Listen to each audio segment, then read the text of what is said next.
To verify your Coinmama account, follow these steps to complete the Know Your Customer process. Create an account. Go to the Coinmama website and click on Sign Up. Provide your email address, create a secure password, and accept the terms and conditions. After signing up, Coinmama will send a confirmation email. Click the link to verify your email. Provide personal information. Log into your account and navigate to the profile or verification section. Enter your personal information, including your full name, date of birth, and address.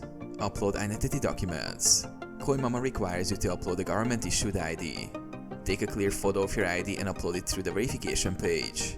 You will also need to upload a selfie with the ID, where you're holding the document clearly in the picture. Wait for approval. Coinmama will review your submission, which can take anywhere from a few minutes to several hours. Once approved, your account will be fully verified, and you can start buying and selling cryptocurrencies. Enable 2FA. For added security, enable two-factor authentication in your account settings.